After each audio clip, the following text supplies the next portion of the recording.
Jerry Jones said yesterday that the Cowboys are likely to place Dak Prescott on injured reserve. That would sideline him 4 games and into December. At that point in time, it would be up to Dallas to keep its season alive till it could get back Dak, but that remains a question with him suffering that hamstring injury. And meanwhile, after missing some time with that high ankle sprain, Micah Parsons back at practice today, limited today, but that is still an encouraging sign for his availability Sunday against the Philadelphia Eagles. The fact that he was back there today means that there's a decent chance that he's going to be back there on Sunday in that game. And CeeDee Lamb not participating in practice today, but I think the Cowboys still are holding out hope that he'll be able to play despite the fact that he's got that sprained AC joint in his shoulder. Yeah, Mike McCarthy, Adam, spoke to the media today. He talked about the differences between Dak Prescott and Cooper Rush at quarterback.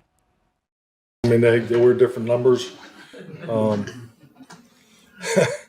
Every quarterback's different. You know, their throwing motions are different and things like that. But, you know, Cooper has a lot of experience, has played a lot of football.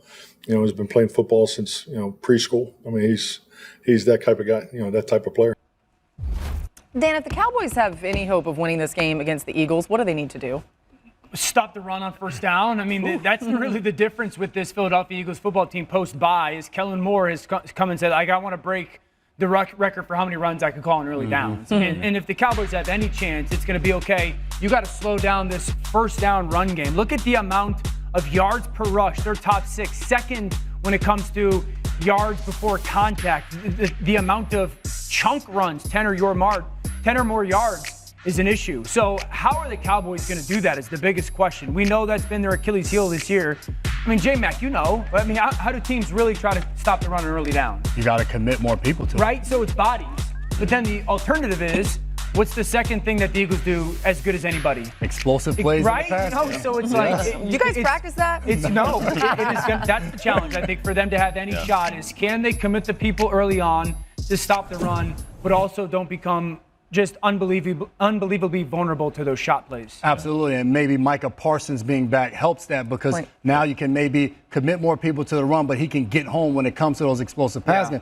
I look at offensively for the Cowboys, Rico Dowell, and the one thing the Eagles haven't been able to do since the bye week, they haven't let anyone run the ball on them. But the only way they have a chance with now Cooper Rush coming in as the quarterback, you got to be able to run the football. And I know they haven't done that all season long, but getting the ball and watching Rico against the Atlanta Falcons, being able to make plays, having some runs of 10 or more yards is the only thing I think gives them a chance because you keep the ball out of Philly's hands and you don't allow Saquon Barkley to wreck the game. And it makes it a little bit easier on Cooper Rush because he has won some games as a Cowboys starting quarterback. The only thing is when he was winning those games, they were only giving up 15 points a game. Right now, the Cowboys are giving up 35 in the last 3 losses. Great point. The Eagles are a hot football team. They've been playing really well since the bye, like you pointed out. And for the Dallas Cowboys, you have a different quarterback going in and starting in place of Dak Prescott.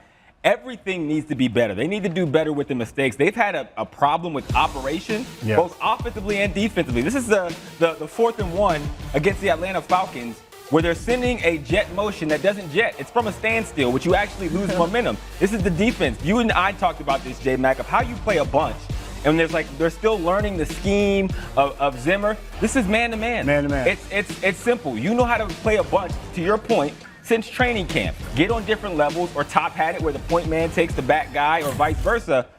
And when you look at the Dallas Cowboys, they've done really bad at that. Dan, you pointed out on a critical 3rd down, not enough guys on the field. Another 3rd down, too many men on the offensive side of the ball. For Cooper Rush to even have a chance, you have to make sure operationally you have tightened things up, cleaned things up, because as a team, it's everybody's responsibility to fill in the voids. The Cowboys don't have a chance unless they get, 2-3 takeaways and turn them into points. You know, Cooper Rush, when he came in the game for Dak, he was throwing it. He was trying to make something happen. Things didn't go his way because people had drops and maybe CeeDee Lamb wasn't totally healthy. But as you heard Adam say, CeeDee Lamb expected to play potentially. As we go on to Philly, the Eagles came off their bye week, got a big win against the Jags. Here's Nick Sirianni on Jalen Hurts today. The things that you do in the dark eventually show up in the light, and it's like he worked his butt off, and he's been working his butt off. But it was a great bye week. Just, the conversations, the film watching together, the collaboration of things.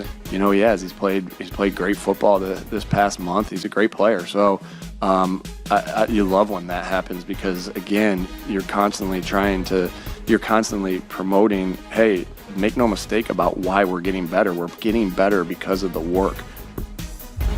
I like that. Dan, what was the key for the Eagles offense on Sunday? Well, a little bit is getting back to the ability to have quarterback run and zone read, or what we would call almost like a gap scheme quarterback run for their offense. In the way that they've taken Saquon Barkley and said, okay, if they want to go zone read, Saquon, be in the pistol so he can get his shoulders downhill, and that allows that offensive line to get downhill with him. Essentially triple team. They're reading that defensive end. If he stays wide, ball goes to Saquon. See how he got pressed to the line of scrimmage instead of being on the hip? This time they motion the back from the outside. It's man. Linebacker follows. Now they'll pull the backside tackle and backside guard. Linebacker's responsible. Jaden's reading that guy. He takes the back.